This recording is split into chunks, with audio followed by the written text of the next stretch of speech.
নমস্কার বন্ধুরা, পম্পার কিচেনে আপনাদের সকলকে স্বাগত। আজ আমি আপনাদের সাথে শেয়ার করব ফুলকো ফুলকো মালপোয়ার রেসিপি। মালপোয়া তো আমরা সব সময় বানিয়ে থাকি, তবে আমার মতো একবার এই মালপোয়াটা বানিয়ে দেখবেন। প্রত্যেকটা মালপোয়া ফুলকো ফুলকো হয়ে ফুলবে, আর ভাজার একদিন পরেও দেখবেন ফুলকো ফুলকো হয়ে থাকবে। শুধু তাই নয়, এটা যেমন নরম হয় তেমন তুলতুলে, মুখে দিলেই দেখবেন মিলিয়ে যাবে। তাহলে চলুন দেরি না করে আজকের এই অপূর্ব স্বাদের ফুলকো ফুলকো মালপোয়ার রেসিপিটা দেখে নেওয়া যাক। আজকে যে ফুলকো ফুলকো মালপোয়া বানাবো তার জন্য দেখুন, এক বাটি এখানে নিয়েছি গমের আটা। আজকের মালপোয়া কিন্তু এই বাটির মাপ করেই আমি বানাবো। সমস্ত উপকরণ এই একই বাটির মাপ করে করব। আর মালপোয়া যখনই বানাবেন চেষ্টা করবেন একই পাত্রে মাপ করে সমস্ত উপকরণ ব্যবহার করার, তাতে করে কি হয় মালপোয়াটা একদম পারফেক্ট হয়। এবার এখানে দিয়ে দেবো এক বাটি ময়দা, আর দিয়ে দেবো এক বাটি সুজি। এখানে দেখুন একই বাটি মাপ করে এক বাটি সুজি, এক বাটি গমের আটা আর এক বাটি ময়দা নিয়েছি। আপনারা চাইলে শুধু ময়দা কিংবা শুধু আটা ব্যবহার করতে পারেন। সেক্ষেত্রে শুধু আটা হলে 2 বাটি আটা, 1 বাটি সুজি, আর ময়দা হলে 2 বাটি ময়দা, 1 বাটি সুজি এখানে অ্যাড করতে হবে। এর মধ্যে সামান্য একটু লবণ অ্যাড করলাম, দিয়ে দেবো হাফ চামচ মৌরি। এবার সমস্ত শুকনো উপকরণ খুব ভালোভাবে প্রথমে মেখে নিতে হবে। এখানে অবশ্য মৌরিটা ব্যবহার করবেন। মৌরি ব্যবহার করলে মালপোয়ার স্বাদ দ্বিগুণ বেড়ে যায়, অসম্ভব মজাদার খেতে হয়। সমস্ত শুকনো উপকরণ কিন্তু প্রথমে খুব সুন্দর করে একদম ভালোভাবে মেখে নিতে হবে। এবার ওই একই বাটি মাপ করে এখানে আমি 3 বাটি জল অ্যাড করব।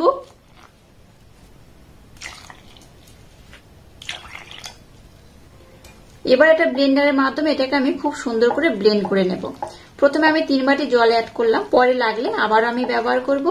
যেহেতু সুজি ব্যবহার করেছি তার মানে বুঝতেই পারছেন জলের পরিমাণটা একটু বেশি লাগবে। এখন দেখুন ঘনত্বটা কেমন হয়েছে, অনেকটাই ঘন। এটা কিন্তু আরো ঘন হয়ে যাবে। এখানে আরো 1 বাটি জল আমি অ্যাড করব। এই একই বাটি মাপ করে দেখুন 4 বাটি আমি জল অ্যাড করলাম। এবার দিয়ে দেবো এই বাটি মাপ করে 1 বাটি চিনি। চিনিটাকে দেখুন আমি একদম শেষে অ্যাড করলাম। চিনিটা একদম শেষে অ্যাড করবেন, তাতে করে কিন্তু একদম এই মালপোয়াটা পারফেক্ট হয়। তো চিনি যেহেতু আমি দিয়ে দিয়েছি আর সুজিও ব্যবহার করেছি, সুজি কিন্তু অনেকটা জল অ্যাবজর্ব করে নেবে, তাতে করে কি হবে ব্যাটারটা কিন্তু আগের থেকে অনেকটা ঘন হয়ে যাবে। যেহেতু সুজি ব্যবহার করেছি তাই মিশ্রণটাকে আমি 10 মিনিটের জন্য রেস্টে রেখে দেব। 10 মিনিট পর আমি আবার ফিরে আসছি, আর 10 মিনিট পর আমি আপনাদের দেখাবো এই ব্যাটারটার ঘনত্ব কেমন হয়েছে বা কেমন হলে আজকের এই মালপোয়াটা একদম পারফেক্ট হবে। তো 10 মিনিটের জন্য এটাকে আমি ঢাকা দিয়ে রেস্টে রেখে দেব। দেখুন 10 মিনিট আমি এটাকে রেস্টে রেখে দিয়েছিলাম। 10 মিনিট পর আমি আপনাদের দেখাচ্ছি, দেখুন ঘনত্বটা কেমন হয়েছে। ঘনত্বটা কিন্তু এইরকমই হবে, খুব পাতলা যেমন নয় আবার খুব ঘন নয়। একটা চামচের মাধ্যমে আমি আপনাদের দেখিয়ে দিচ্ছি এর ঘনত্বটা কেমন হয়েছে। এরকম একটা আমি হাতা নিয়ে নিয়েছি, এটার মাধ্যমে দেখালে আমাদের দেখতে খুব সুবিধা হবে। এই দেখুন ঘনত্বটা এইরকমই হয়েছে, খুব ঘন যেমন নয় আবার খুব পাতলাও নয়। সমস্ত উপকরণ আমি একই বাটি মাপ করে ব্যবহার করেছি, আর এখানে আমি 4 বাটি জল ব্যবহার করেছি। তো যাই হোক মিশ্রণটা দেখুন একদম রেডি হয়ে গেছে। আজকের মালপোয়াটা বানানোর জন্য যেরকম মিশ্রণ দরকার মিশ্রণটা আমি খুব সুন্দরভাবে রেডি করে নিয়েছি। চলুন এবার মালপোয়াগুলোকে খুব সুন্দর করে আমি বানিয়ে নেব।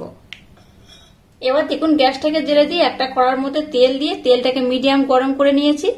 তেলটাকে যেমন খুব বেশি গরম করবেন না আবার কম গরম করলেও হবে না, একটু আমি মিডিয়াম করে গরম করে নিয়েছি।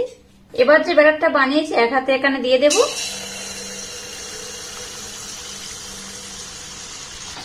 উপর থেকে তেল এইভাবে একটু দিয়ে দেব, তাতে করে দেখবেন এটা অটোমেটিক ছেড়ে উঠে আসবে কড়া থেকে আর খুব সুন্দর হয়ে ফুলে যাবে।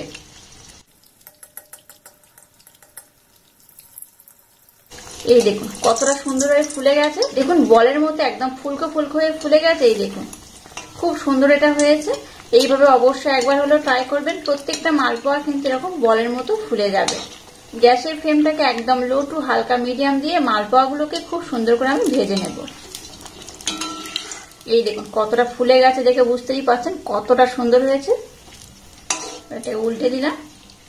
এই মালপোয়াগুলোকে আপনারা একটু কম লাল বা একটু বেশি লাল করেও কিন্তু ভাজতে পারেন, আপনাদের যেমন ইচ্ছা। একটু যদি সাদা করে রাখেন তাতেও হবে। তো আমি একটু বেশি লাল লাল করে ভেজে নেব। একটু লাল লাল করে ভাজলে কি হয় দেখতে সুন্দর লাগে, খেতেও কিন্তু বেশ ভালো লাগে।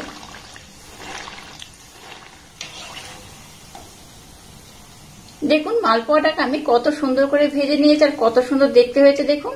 আর এই একইভাবে কিন্তু সবগুলোকে আমি সুন্দর করে ভেজে নেব। আর একটা আমি দিয়ে দেব। আবার উপর থেকে তেল দিয়ে দেব।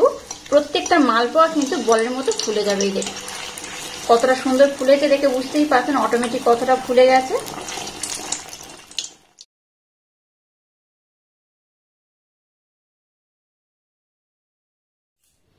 দেখুন প্রত্যেকটা মালপোয়া খুব সুন্দর করে রেডি হয়ে গেছে। আর মালপোয়াগুলো কত সুন্দর হয়েছে দেখুন। প্রত্যেকটা মালপোয়া কিন্তু একদম বলের মতো ফুলে গেছে, দেখে বুঝতেই পারছেন।